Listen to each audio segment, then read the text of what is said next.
What's up, guys? So last video I took everything out, and this video I'm going to put all the manual stuff in. So first thing I'm going to start with is probably the rear main seal, which I got an OEM one. So I'll show you the part number on that. Chances are I'll probably just use a screwdriver to pop it out, and I'll just pop a new one in, and then I want to mount the flywheel, and we'll just take it from there. So let's get started. All right, so this was super simple. I put a screwdriver here, and the rear main is now out. So the new one, probably just put a little bit of oil and kind of hit it in nicely with a hammer. All right, so this is the seal, the OEM seal for the 1J. Here's my helper, and Penelope, the other helper. So let's get this thing in. All right, so I got the flywheel mounted up. This is the flywheel that comes with the Autosports Engineering adapter kit. Prior to installation of these flywheel bolts, you're gonna wanna use some red Loctite. This one's like a gel, so it's much easier to put on. It's gonna be 36 foot-pounds on these bolts, and then a 90-degree turn, and that'll tighten up the flywheel. All right, so the clutch is in. It's a Action Clutch Stage 3. It comes with the alignment tool and everything. The bolts are ARP for a 350Z. Oh, I should mention the clutch is also from a 350Z, so make sure you get a 350Z and not a 1JZ clutch. The torque spec for the pressure plate bolts, it's set anywhere from 20 to 33 foot-pounds, so I did like 31, and make sure to apply blue Loctite. So this is all complete, and it's that much closer to being stick shift. All right, so for the process of getting this bell housing off, I just need to remove the bolts. But once I get them off, I do need to shave these two dimples on the top and bottom. That way the flywheel from the 350Z, well, the clutch and flywheel setup properly fits in this automatic bell housing. All right, so I am on probably the hardest part, I think, and that's to cut the bell housing. I already started to do it. You want to be as close as possible to this line, and you don't want to put the blade through, because then you're going to hit the bearing retainer plate right here. You also want to trim here and here. There's two, like, I don't know, casting that comes out. This needs to be trimmed, but I cut it off for now.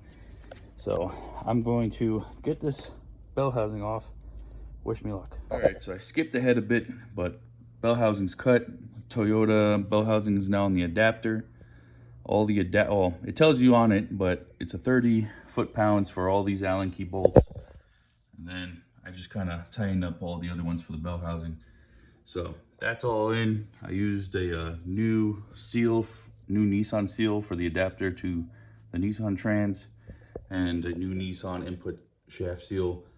It comes with that, with the Autosports Engineering kit.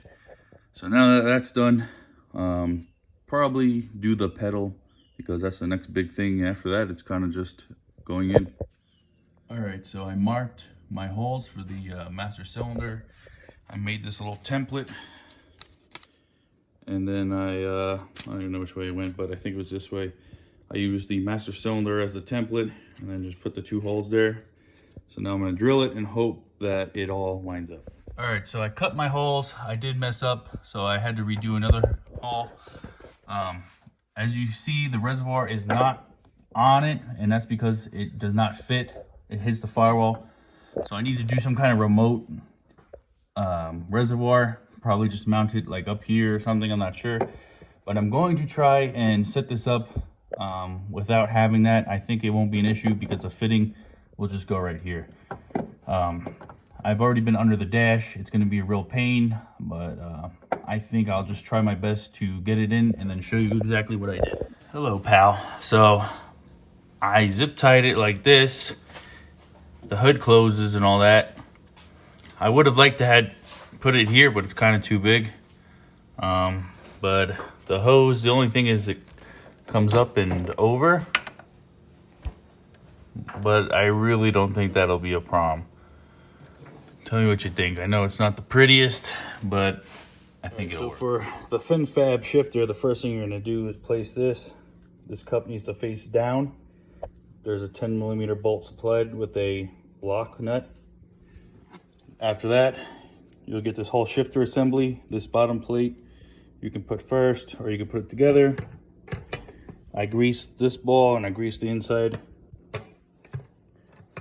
After that, I had the OEM bolts, but I don't know if it supplies them, but I had these, and maybe you should too. Whoops, if you have the complete transmission. Let's get this tightened down. They do supply you with these 2 Allen key bolts. I used blue Loctite on this, tightened it up. The last thing you need to do is set preload. So you'll grab the 2 studs, put it in 4th, put the stud up to the point where it touches the shifter, and then put it in, oh that's 3rd, that's 4th. So 4th, same thing, stud, tighten it up. So that's now done. You can get the sc300 brake pedal for 5-speed new. You can't find it for the Soarer, and it's very hard to find one used. So I marked a line here, and I'm gonna cut the pedal in half, and that should give us clearance for the clutch pedal. All right, so right now I'm doing the reverse lights and the neutral safety. So this very big plug right, where is it? This very big plug that goes on your transmission. You're gonna cut the red and black wire and a yellow wire. That's your reverse wires. And then there's a black and white and a solid black. That's what you need to jump your neutral safety. So I soldered these together. I'm gonna solder this plug to the Nissan plug that goes to the blue switch on the transmission on the Nissan, and that'll be it. I have the transmission almost in place. This is all brake fluid. Thanks, Adrian. That's my buddy who he assured me it wasn't gonna leak, but it did. So now I'm gonna bleed the clutch, and I'm going to start putting this in.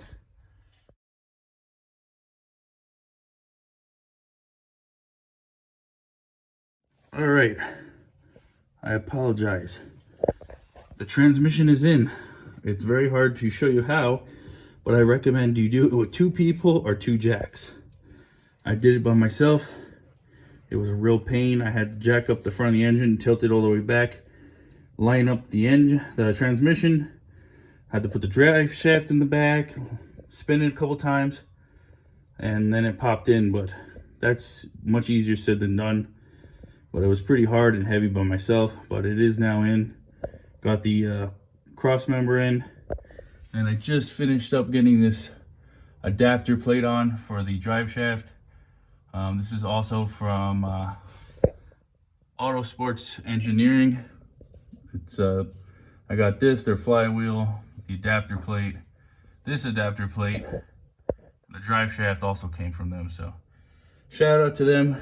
Everything's worked with them so far, no complaints. So I'm gonna get the drive shaft in. I'm sorry for the lack of updates, but the transmission is in. All right, so the swap is done. I got this cheap TRD replica shifter, kind of don't like it. Reverse is super hard to get into with this shifter. I'm still getting used to 5th and 6th gear because it's like way over and up. Like I'm still kind of nervous about getting it into reverse, but really like it's so hard to get into reverse that I don't think I'll ever do that. So I'm gonna go for a drive and let you hear and see the car.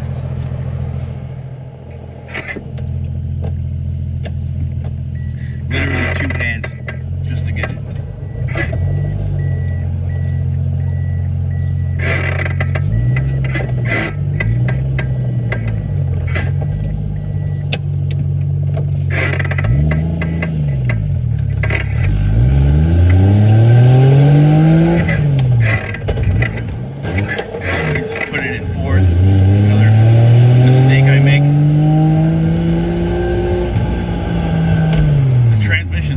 Noisy.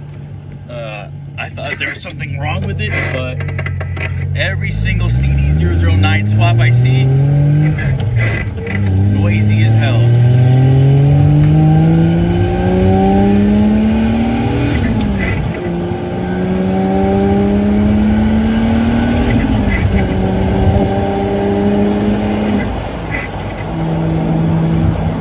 That time I got it in 5th just fine.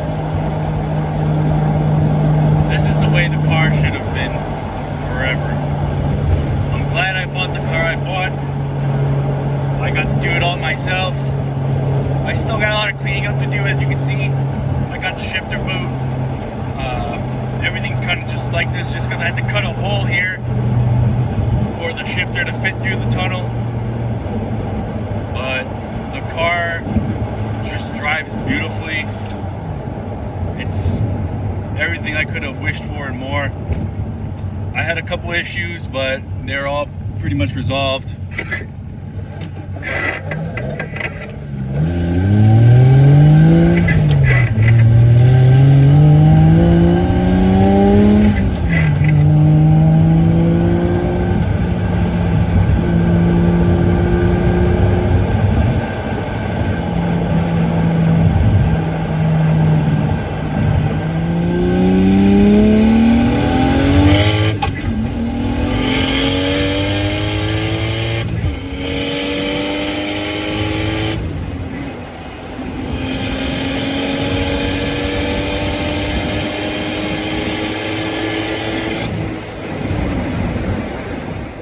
So the car's been apart for quite some time. This seat's dirty, this seat's dirty. I have this very big embarrassing hole right here. So I got a Dremel. I'm going to clean up where I cut here, clean up this, excuse all this ugliness. Put some sound deadening and heat resistant kind of stuff here. I have the OEM shifter boot I had to order from Japan to put on. Just kind of needing all this. I got to fix some wiring down here and throw away some stuff like that junk, and I should conclude this whole 6-speed ordeal. So let's get to it. So the interior is in one piece. Mine, there's still some crap, and I made the seat dirty while working on it, but it is all together now. I would like to fix that brake pedal. I still cannot find a used Soarer pedal. They don't even sell it new, but it is all together now. All right, so there it is, the 6-speed cd-0009 swap. Finally done. The car is driving. There's some issues I'm having, like 5th and 6th in reverse is very hard to get into, but I think that's just a reverse. I know for sure it's the reverse lockout spring I put in. So I'm gonna go ahead, put a lighter spring in, see if that fixes it.